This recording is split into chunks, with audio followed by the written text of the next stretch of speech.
Yeah, it's kind of a gray, dreary day, kind of humid and nasty, but that's not going to stop me from looking for some good deals out there. So let's go thrifting.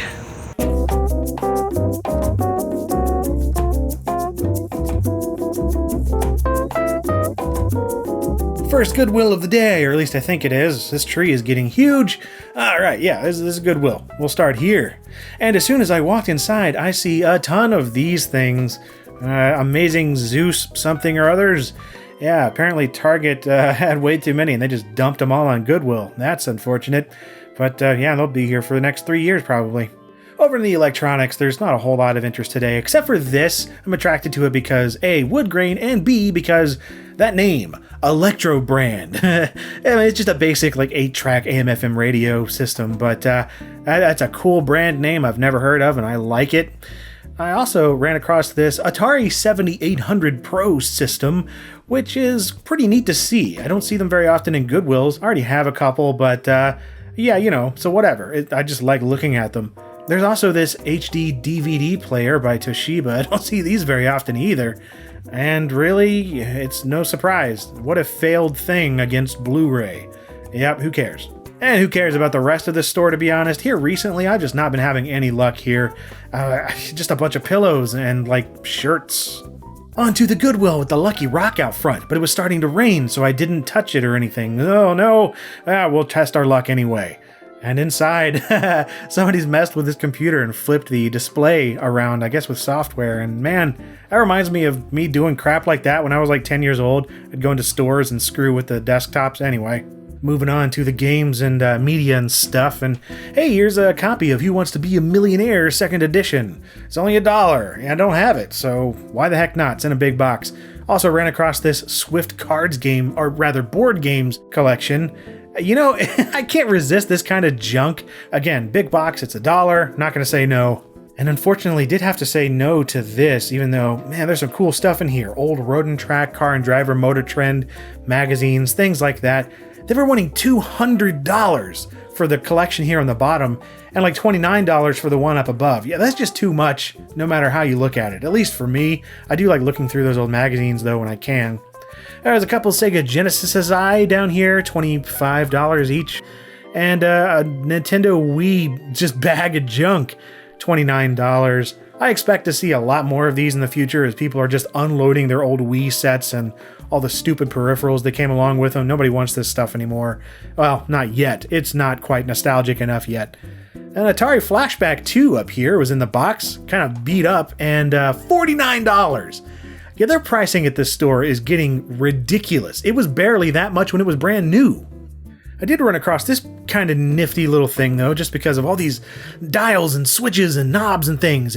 It's a Sears Road Talker 60. It's like a CB radio-based unit. It's got this neat microphone and whatnot, and the sliders, and really cool. But, mainly just to look at it. I don't actually want this, but it's neat.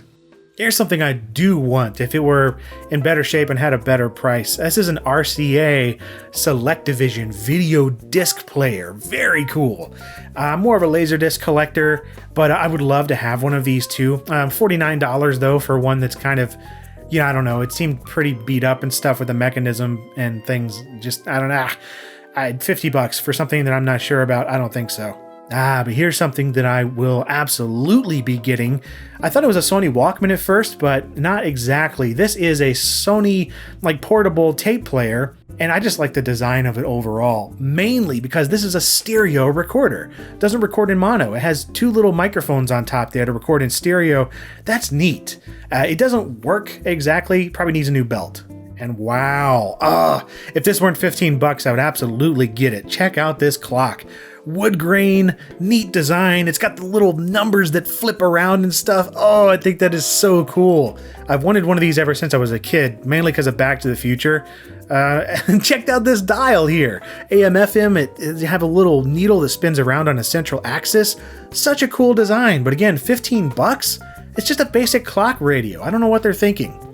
Couple interesting audio items here. Some stuff from Vector Research. I don't really ever see that brand show up in Goodwill. Kind of interesting. And then below this Pioneer CD changer, Look at this. This is a Sansui stereo cassette deck. This is a D77F. Oh, wonderful mechanism for opening the tapes, but this is what got me interested and is why I bought it. These transparent, awesome looking buttons, that's so cool. $10, I'm definitely getting that. There was a sort of matching audio receiver down here as well, but it wasn't working, and it was also $35. I just don't need it. I've got better receivers at home. Still, it seems like kind of a shame to separate them, but I'm going to do it anyway. I just want that cassette player because those buttons are amazing. Over in the toys and board games and stuff, which have been all moved around in a different part of the store, not really much of interest here today. In fact, I got those couple PC games earlier, so no big deal. Then I saw these. I had never heard of them before. Tube Heroes? That's Captain Sparkles and like a little Minecrafty looking figurine, and a bunch of other YouTubers too. And why don't I have one of these? Then again, I don't know if I would want one. Obviously, they're not selling very well if there's this many at Goodwill. And then just before I left, I saw something I could not pass up. Heart tacos on a piece of glass inside of a white frame. I thought that was it, but then I saw this button and it glows.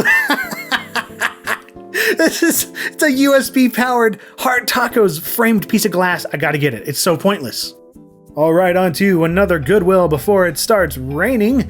And inside the glass case here, not a lot going on except for this bamboo pen tablet thing. You don't see these very often. $40 is not a bad price either, but I don't need one. Also had this Gateway software storage container. I actually have a couple of these. These are awesome, and this one still had the software in it. Nothing really interesting though, maybe that restore disc, but I just like seeing these every so often. $25 though is just way too much.